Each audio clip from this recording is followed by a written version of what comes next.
तर आज मी बनवते चमचमीत असा मसाला भात। हा भात जेव्हा बनवला ना मी तेव्हा ना दुपारीच संपून गेला। मला वाटलं संध्याकाळकरता उरेल, पण ना एवढा चमचमीत आणि टेस्टी होतो ना हा भात। तुम्ही नक्की एकदा घरी करून बघा।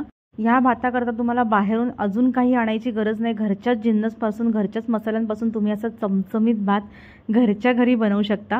आणि तुम्ही जर हा भात घरी बनवला ना तर तुम्हाला लग्नातली आठवण येईल, तर तुम्ही लगेच बनवाल।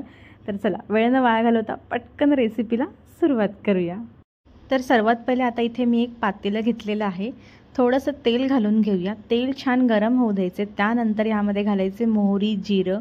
मोहरी आणि जिरं आपल्याला छान मस्त तडतडू द्यायचे। त्यानंतर ह्यामध्ये घालायचे आपल्याला आलं आणि लसणाचे काप। हे काप घातल्याच्या नंतर आपल्याला मस्त छान लसूण आहे ना लालसर होईपर्यंत परतवून घ्यायचं आहे। त्याचबरोबर यामध्ये घालायचे मिरची, तिखट मिरची असते ना ती घाला तुम्हाला जर तिखट पाहिजे असेल तर।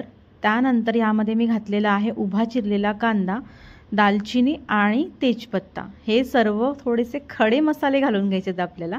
हे सर्व मसाले घालून आहे ना परत एकदा परतवून घ्यायचे।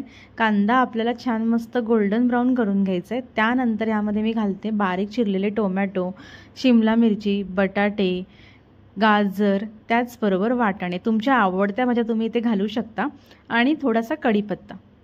हे सर्व घालून आता आपल्याला असं मस्त मिक्स करून घ्यायचे।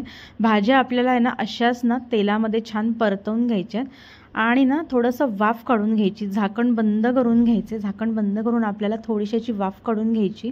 हे बघा आपल्या भाज्या केवढ्या छान मस्त परतवून झालेल्या आहेत। आता ह्यामध्ये आपल्याला घालायचे मसाले। मसाल्यांमध्ये इथे मी घेतले गरम मसाला पावडर, हळद, घरचा मसाला, तुमचा घरातला जो मसाला असतो तो तुम्ही इथे वापरला तरी चालेल।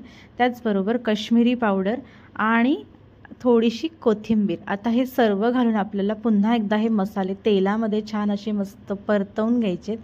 मसाले परतवत असताना गॅस स्लोच ठेवा, नाहीतर मसाले आपले खाली जळू शकतात, पण ते परतवायला सुद्धा लागतील, त्याकरता ना गॅस स्लोच ठेवायचा आहे। आता यामध्ये मी घालते बासमती राईस। हा राईस मी पहिले असा भिजवून ठेवला होता 1 तास।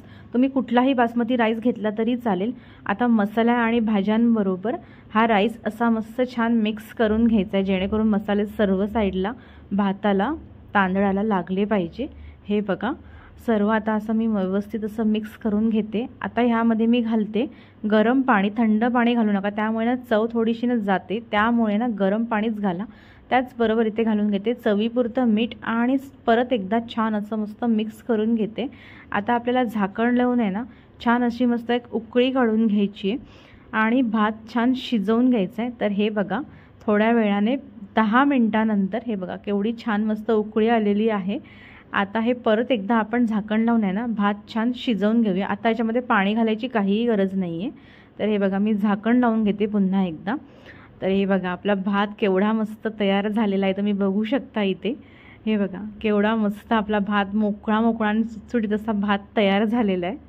तर हे बघा आपला गरमागरम मसाले भात मस्त तयार झालेला आहे। जर तुम्हाला ही रेसिपी आवडली असेल तर प्लीज व्हिडिओला एक लाईक, शेअर आणि सबस्क्राईब करा। थँक्यू।